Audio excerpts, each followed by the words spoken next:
मकर संक्रांति पर लेने जाने वाला व्रत धर्मराज की कहानी। धार्मिक मान्यताओं अनुसार मकर संक्रांति के दिन ही गंगा मैया भगीरथ के पीछे पीछे चलकर कपिल मुनि के आश्रम से होती हुई सागर में जा मिलती थी।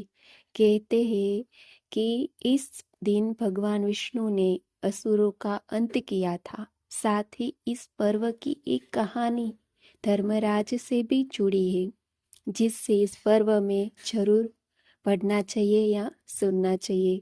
मकर संक्रांति पर धर्मराजा की कहानी।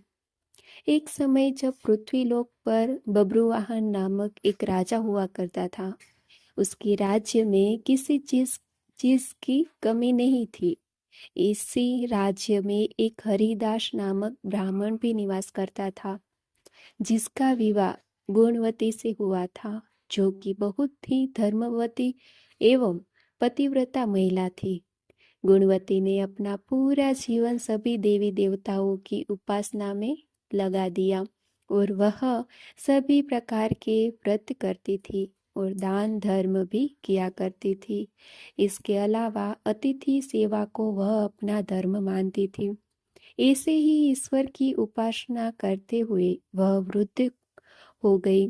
जब उसकी मृत्यु हुई तो धर्मराजा के दूत उसे अपने साथ धर्मराजपुर ले गए। यमलोक में एक सुंदर सिंहासन पर यम धर्मराज विराजमान थे और उनके पास ही चित्रगुप्त भी बैठे थे।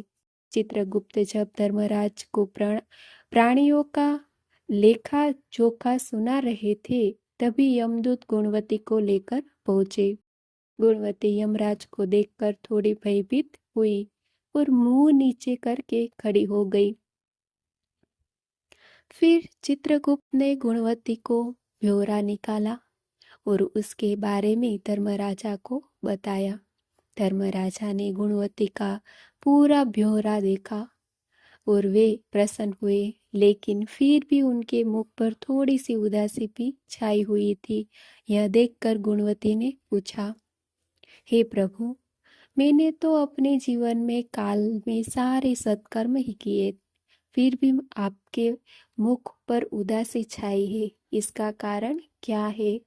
प्रभु, मुझसे क्या भूल हुई है? धर्मराजा ने कहा, हे देवी, तुमने सभी देवी देवताओं के व्रत किए हैं, उपासना की है, लेकिन कभी भी तुमने मेरे नाम से कुछ पूजा या पाठ या दान नहीं किया।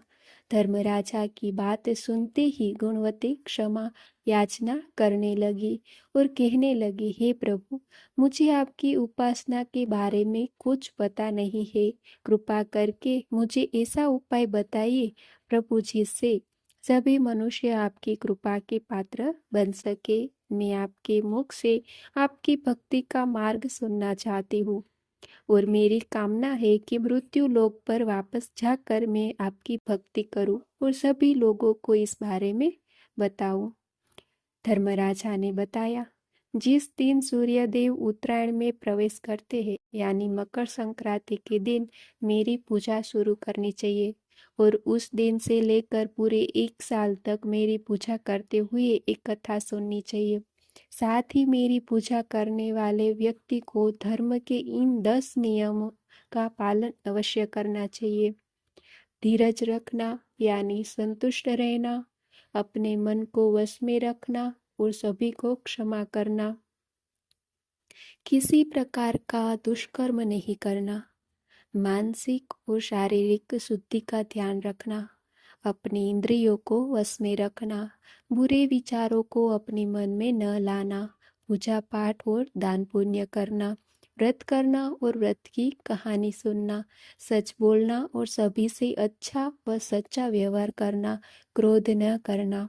धर्म के इन सभी लक्षणों का पालन करते हुए 1 साल तक मेरी कथा नियम से सुने, दान पुण्य और परोपकार के काम करे और अगली मकर संक्रांति पर इस व्रत का उद्यापन करें।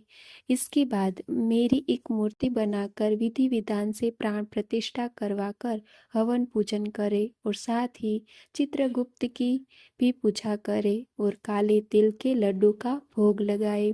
इसके बाद ब्राह्मण भोज करवाए व बांस की टोकरी में 5 सेर अनाज का दान करे। साथ ही किसी जरूरतमंद को गद्दा, तकिया, कंबल, चप्पल, लोटा व वस्त्र आदि का दान करे। संभव हो तो गोदान करे। धर्मराजा से व्रत की पूरा कथा सुनकर गुणवती ने पुनः धर्मराज से प्रार्थना की, हे प्रभु, मुझे फिर से मृत्यु लोक में जाने दीजिए, जिससे मैं आपका व्रत कर सकूं, साथ ही इस व्रत का प्रचार भी लोगों में कर सकूं।